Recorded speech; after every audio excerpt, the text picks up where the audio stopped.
Chapter 7. The Veil of Forgetfulness, Part 2. The Archons will use every tool at their disposal. Fear of the unknown, attachment to the material world, to keep the soul from seeing the light. But the light of Gnosis, the memory of the divine, is always there, waiting to be remembered. John watched as the soul hesitated before the veil, its form flickering between light and shadow. The Archons whispered in the distance, their voices filled with promises of comfort and power. Yet the soul did not move. It stood still, its hand reaching out toward the veil, as though sensing something beyond the illusion. The light of the Pleroma shimmered faintly, calling to the soul, but the veil remained in place, its hold strong. "Can the soul pass through?"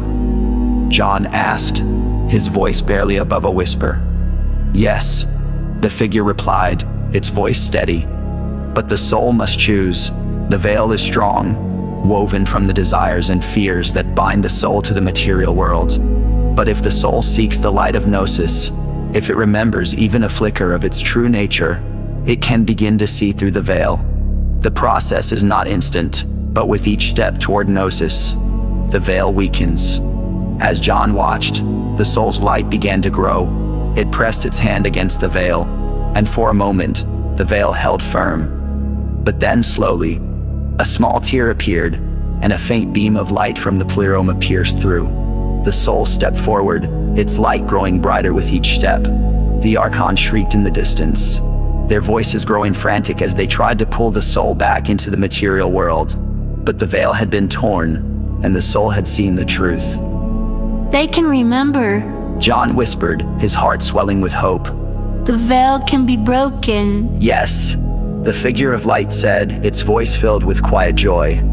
"The veil can be broken." But the souls must choose to seek the truth. The Archons will not stop their deceptions, but their power is limited.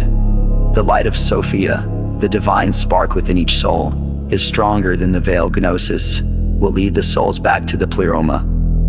John stood in silence, his mind racing with the implications of what he had just witnessed. The souls were not hopelessly trapped. The veil of forgetfulness, though strong, could be pierced by the light of Gnosis. But it was a choice. Each soul had to seek the truth, to desire liberation from the illusions of the material world. "They need to remember," John said, his voice firm with resolve. "The souls need to see through the veil and remember who they are. And you can help them." The figure replied, "You can guide them toward Gnosis, help them see through the illusions that the Archons have created. The journey is difficult, and many will resist, but the light of Sophia is within every soul. It only needs to be awakened." John's resolve solidified within him. He had seen the power of the Archons, the way they wove their deceptions into the very fabric of the soul's existence. But he had also seen the light of Gnosis, the way it could pierce the veil and reveal the truth. The souls needed guidance, someone to show them the way through the illusions, and John knew now that he had a part to play in that journey. "I will help them," John said, his voice filled with determination. "I will guide them toward Gnosis. The veil must be lifted." The figure of light brightened, its presence filling John with peace and purpose. "Then go. John, the journey is long, but you are not alone. The Savior walks with you, and the light of Sophia shines within you. Trust in the truth, and the veil will be lifted." With those words, the figure began to fade, leaving John standing alone before the vast veil. But this time, John did not feel the weight of the darkness. He knew the truth, and he knew what needed to be done. The veil of forgetfulness could be pierced, and the souls could be freed. With newfound resolve, John turned toward the light of Pleroma, ready to guide the souls toward their awakening.